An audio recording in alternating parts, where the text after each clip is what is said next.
بسم اللہ الرحمن الرحیم۔ انسانی زندگی میں دکھ سکھ آتے ہی رہتے ہیں۔ زندگی اسی کا نام ہے، کبھی خوشی تو کبھی غم۔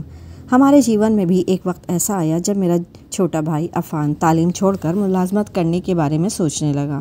میرے بابا کی ایک کریانے کی دکان تھی جس سے ہمارا گزر بسر آسانی سے ہو جاتا تھا، لیکن اب میرے بابا بوڑھے ہو رہے تھے، لہٰذا ان کی صحت بھی دن بدن گرتی جا رہی تھی کہ اچانک وہ بیمار پڑ گئے۔ بیماری کی وجہ سے اب بابا سارا دن دکان پر نہ بیٹھ سکتے تھے۔ جس دن طبیعت کچھ ٹھیک ہوتی اس دن دکان کھول لیتے، 2-4 گھنٹے بیٹھتے، شام سے کچھ پہلے بند کر کے بستر پر رہتے ہوئے بستر سے ہی لگ گئے۔ ادھر دکانداری تو مستقل وقت دینے سے ہی ہوتی ہے، ورنہ گاہک کسی اور دکان کا رخ کر جاتے ہیں اور گاہکی کا رشتہ ٹوٹ پھوٹ جاتا ہے۔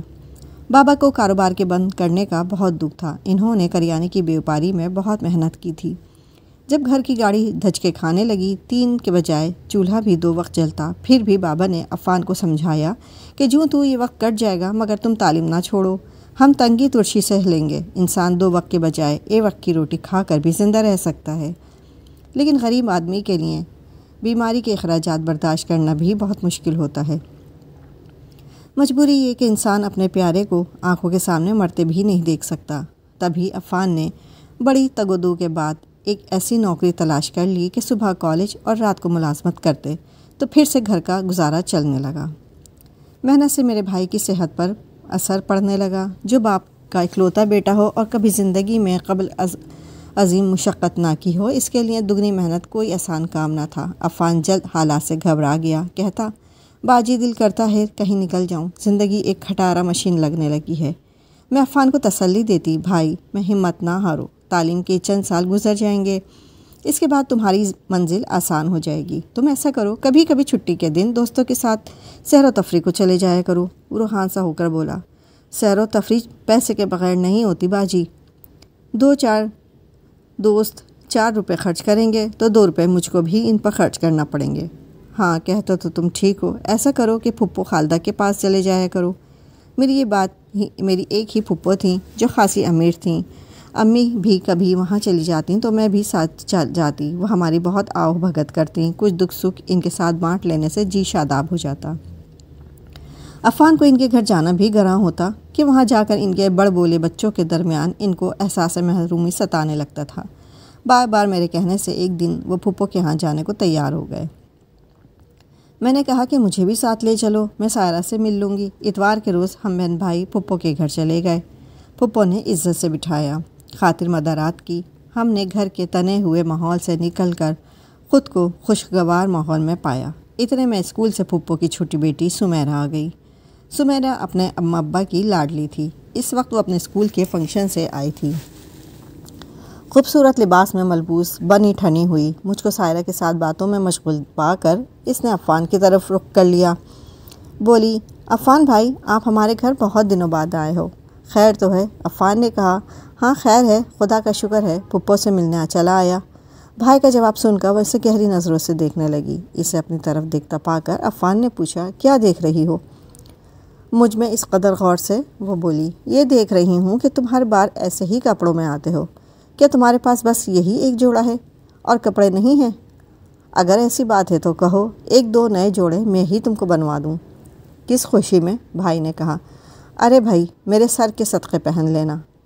اس کے یہ توہین آمیز الفاظ سن کر عفان کا چہرہ غصے سے لال ہو گیا۔ مجھ سے کہا، میں جا رہا ہوں، مریم تم نے چلنا ہے تو چلو ورنہ بعد میں خود آ جانا۔ پھپھو روکتی رہ گئی مگر عفان نہ رکا اور آنن فانن ان کے گھر سے نکل گیا۔ وہ تو گیا تھا اپنی طبیعت کو ہلکا پھلکا کرنے، اور وہاں جا کر دل پر منو بوجھ اور پڑ گیا۔ امی اور بڑی باجی شام کو پھپھو کے گھر جا کر مجھ کو لینے آئیں۔ واپسی پر عفان کو ہی برا بھلا کہا کہ تم کو پھپھو روکتی رہ گئیں اور تم فوراً ہی ان کے گھر سے نکل آئے۔ کیوں تم نے پھپھو سے اتنی بدتمیزی کی؟ ان کا کہنا نہ سنا اور گھر آ گئے؟ کیا گھر بھاگا جا رہا تھا؟ وہ غصے سے بولا، کیا آپ کو کسی نے نہیں بتایا کہ ان کی صاحبزادی سمیرہ نے کیسی باتیں کہی ہیں مجھ سے؟ اس نے تو مذاق کیا تھا تم سے، میٹرک کی لڑکیاں ہوتی ہی ایسی لاؤبالی ہیں، تمہاری پھپھو تم کو داماد بنانے کا سوچ رہی ہیں اور تم ہو کہ ان کو خفا کر کے آ گئے۔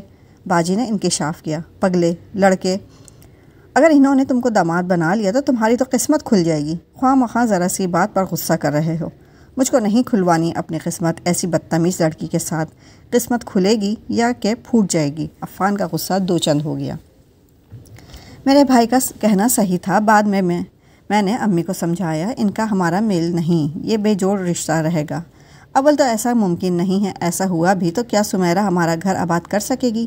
ہمارے گھر کی غربت میں تو اس کا سانس لینا بھی مشکل ہو جائے گا۔ تو باجی بولی، یہاں وہ کب رہے گی؟ عفان کو تو وہ گھر داماد بنا لیں گے۔ میں نے کہا، باجی کیسی باتیں کرتی ہو؟ عفان کیوں ہونے لگا گھر داماد؟ کیا آپ اس کا مزاج نہیں جانتی؟ اور کیوں بنے وہ ان کا گھر داماد، جب کہ یہ ہمارا اکلوتا بھائی ہے؟ ماں باپ کو بڑھاپے میں بیٹا چھوڑ جائے تو یہ کون سی اچھی بات ہے؟ میں نے باجی کو قائل کرنے کی کوشش کی تاکہ یہ بڑھ چڑھ کر اپنے بھائی کا رشتہ سمیرہ سے جوڑنے کی کوشش سے باز رہیں۔ امی کہنے لگیں، بیٹی دراصل آج کل شریف لڑکوں کا ملنا مشکل ہے۔ تمہاری پھپھو عفان کے بارے میں سوچ رہی ہیں، پیسے کی ان کو کمی نہیں ہے، نیک داماد چاہیے تو بس۔ وہ تو بیٹی کو اتنا دینے کا سوچ رہی ہیں کہ پھر ان دونوں کو کسی شے کی ضرورت ہی نہ رہے گی۔ میں امی سے بحث نہیں کرنا چاہتی تھی، سو خاموش ہو گئی۔ چند روز گزرے کہ ایک روز ہمارے گھر میں دھماکہ ہو گیا۔ ہم حیران کہ یہ بابا کو کیا ہو گیا ہے، آخر کیوں اتنے غصے میں ہیں۔ تبھی انہوں نے عفان کو بلا کر پوچھا، یہ بتاؤ مجھے کہ تم اتنی غلط جگہ کیوں گئے تھے کہ جہاں شریف لوگ نہیں جاتے؟ بابا کی بات سن کر امی اور ہم ساری بہنوں کو سانپ سونکھ گیا۔ ایک تو غربت، اس پر وہ بازار، تجھ پر خدا کی مار۔ بابا میں نہیں گیا، میں غلط جگہوں پر نہیں جاتا۔ بابا کو یقین نہ آیا مگر خاموش ہو گئے۔ عفان نے صحیح نہیں کہا تھا۔ ان کی پیشانی پر پسینہ آ گیا تھا، جس سے ظاہر ہوتا تھا کہ دال میں کچھ تو کالا ہے، لیکن کس بیٹے کو حوصلہ ہوگا کہ باپ کے سامنے ایسی بات کے بارے میں سچ بولے؟ عفان صحیح بات بتا کر بھی دیتا تو بابا کب یقین کرنے والے تھے؟ صحیح بات تو بعد میں پتہ چلی۔ دراصل عفان کے ایک ٹیچر کی بوڑھی پھپھو دمے اور سانس کی مریضہ تھیں۔ ان سے کسی نے کہا تھا کہ چنے کے برابر افیون کھلانے سے کھانسی اور دمے کی بیماری میں افاقہ ہوگا۔ بس دوا ان کو کچھ دنوں کھلائی جاتی رہی، جس سے غنودگی ہو جاتی اور وہ سو جاتی، لیکن گھر والوں کو یہ اندازہ نہ تھا کہ ان کو اس نشے کی ایسی لت لگ جائے گی کہ بغیر افیون لیے پھر ان کی جان پر بنائے گی۔ استاد صاحب اپنی اس پھوپھی سے بہت پیار کرتے تھے کہ اسی خاتون نے ان کو بچپن میں پالا تھا۔ اب جو نشے کی طلب میں ماہی بیتاب کی طرح تڑپیں، ان کی تکلیف استاد صاحب سے دیکھی نہ جاتی تھی۔ یہ چیز بازار میں تو آسانی سے نہ ملتی تھی، اور افیون کا نشہ اتنا برا تھا کہ نہ ملنے پر دم گھٹنے لگتا تھا۔ ایک اس بازار کی عورت سے استاد کی کبھی جان پہچان رہی تھی، سو اسی ادھیڑ عمر عورت سے یہ افیون کی گولی منگواتے اور بدلے میں یہ عورت ان سے مینوشی کے واسطے ایک بوتل لے لیتی تھی۔ کیونکہ شراب تو مل ہی جاتی تھی، لہٰذا وہ یہ بوتل اس کو عنایت کر کے اور ایک گولی اپنے پھپھو کے لیے حاصل کرتے تھے۔ اب مسئلہ یہ تھا کہ چونکہ تدریس کے پیشے سے وابستہ تھے، لہٰذا خود اس جگہ سے جانے سے گھبراتے تھے کہ اگر کسی نے دیکھ لیا تو عزت کے ساتھ نوکری کی جانے کا بھی خطرہ تھا۔ ان کو بے شمار لوگ ماں ان کے شاگردوں کے جانتے تھے، لہٰذا انہوں نے یہ سیدھے سادے اپنے شاگرد یعنی میرے بھائی عفان کو ایک ضرورت مند لڑکا جان کر یہ کام اس کو سونپا اور کہا، اگر تم روز وہاں جا کر جہاں میں تم کو بھیجوں ایک عورت سے ڈبیا میں دوا لا دیا کرو تو میں نہ صرف تمہاری فیس معاف کرا دوں گا بلکہ تم کو پڑھنے میں مدد دوں گا۔ عفان بیچارہ غربت کے ہاتھوں مجبور تھا، لہٰذا اپنے ٹیچر کے اس غلط کام کا بیڑا اٹھا لیا۔ وہ نہیں سمجھ سکا کہ منشیات خواہ چنے برابر ہو، اس کو لے جانا جرم ہے۔ سمیرہ کا ایک ماموں زاد عامر ایک بگڑا ہوا امیرزادہ دولت لٹانے اور تماش بینی کو چند اوباش دوستوں کے ہمراہ اسی رسوائے زمانہ جگہ جایا کرتا تھا جہاں ٹیچر کی خاطر دوا کی ڈبیا لینے کو جس میں افیون کی گولی ہوتی عفان بھی جایا کرتا تھا۔ لہٰذا عامر نے کئی بار عفان کو اس بدنام زمانہ محلے میں آتے جاتے دیکھا تھا۔ اس نے پھپھو کو بتایا کہ آپ کا بھانجا غلط راہ پر لگ گیا ہے، کہیں اس کے ساتھ بیٹی کا رشتہ نہ کر دینا۔ دراصل عامر کو رشتے کی بھنک پڑ چکی تھی جبکہ وہ خود سمیرہ سے شادی کا خواہاں تھا۔ اس نے میرے بھائی کے بارے میں معلومات پھپھو کو دیں اور پھپھو نے امی کو بتایا۔ امی نے کہا، کسی کو غلط فہمی ہوئی ہے، میرا بیٹا بازار حسن نہیں جا سکتا، یہ ناممکن بات ہے، اور وہ بھی اتنی کم عمری میں۔ بہرحال امی نے بیٹے سے پوچھا بھی تو بھائی نے انکار کر دیا، جس پر وہ خاموش ہو رہیں، لیکن پھوپھا خاموش نہ رہ سکے۔ انہوں نے بابا کی یہ بات گوش گزار کر دی۔ وہ تو پہلے ہی بیمار تھے، ان کی حالت غیر ہو گئی، اب عفان سے باس پرس لازم تھی۔ اس نے صاف انکار کر دیا۔ تب بابا نے پھوپھا کو بلا کر کہا، میاں تم کو غلط کسی نے کہا ہے، میرا بیٹا وہاں کبھی نہیں گیا، یہ کسی دشمن نے اڑائی ہے۔ پپا بولے، ہاتھ کنگن کو آرسی کیا، یقین نہیں آتا تو آنکھوں سے دیکھ لو، ایسے تو تم مانو گے نہیں۔ وہ بابا کو اپنی کار میں اپنے ساتھ لے گئے اور وہاں انہوں نے اپنی آنکھوں سے بیٹے کو اس عورت کے گھر سے نکلتے دیکھا جو اپنی نام نہاد بیٹیوں کا حسن بیچتی تھی۔ بابا سے برداشت نہ ہو سکا اور عفان کو وہیں پکڑ لیا۔ اس وقت عفان کے پاس صفائی پیش کرنے کا کوئی موقع نہ تھا۔ کار میں بٹھا کر عفان کو گھر تو لے آئے، آتے ہی اس پر جوتوں کی بارش کر دی۔ وہ بیٹے کی کوئی بات سننا ہی نہ چاہتے تھے۔ آنکھوں دیکھی کافی تھی۔ بابا چلا نہ سکتے تھے، پھر بھی چلا رہے تھے، اور امی روتے ہوئے کہہ رہی تھی، پیٹ بھر روٹی نہیں، اوپر سے صاحبزادے کے یہ لچھن۔ امی بابا نے بھائی سے ترک کلام کیا اور ہر تعلق بھی ختم کر لیا۔ ان کے اس رویے سے عفان کا دم گھٹنے لگا۔ جو ہی وہ گھر میں قدم رکھتا، اس کو دیکھ کر سبھی کی صورتوں پر ماتم سی سوگواری پھیل جاتی۔ اس نے ساری بات اپنے ٹیچر کو بتا دی۔ ٹیچر بھی انسان ہوتے ہیں، لیکن ان کی ذرا سی خطا ان کی شخصیت پر داغ لگا دیتی ہے۔ ان کو بھی اپنے شاگرد پر آئی پریشانی کے بارے میں سن کر بہت دکھ ہوا۔ وہ بابا کے پاس آئے، معافی طلب کی اور اصل وجہ افیون منگوانے کی بتا دی۔ انہوں نے کہا، آپ کا بیٹا بے قصور ہے، مجرم میں ہوں، جو چاہے مجھ کو سزا دیں۔ بابا نے عفان سے بات چیت تو شروع کر دی، مگر وہ اب بہت سنجیدہ رہنے لگے۔ انہوں نے یہ بھی کہا، اگر عفان کے پھپھا اس کو اپنی لڑکی کا رشتہ نہیں دیتے تو میں اس کی ایک اچھے گھرانے میں شادی کرا دوں گا۔ بابا تو بیٹے کا صحرا دیکھنا چاہتے تھے۔ پروفیسر صاحب نے ان کو باور کرا دیا کہ ان کے جاننے والے خوشحال مگر نیک لوگ ہیں اور ان کو جہیز کا بھی لالچ نہیں ہے۔ والدین ان کی باتوں میں آ گئے، لڑکی دیکھنے ان کے ساتھ چلے گئے۔ لڑکی خوبصورت تھی، گھرانہ بھی خوشحال تھا۔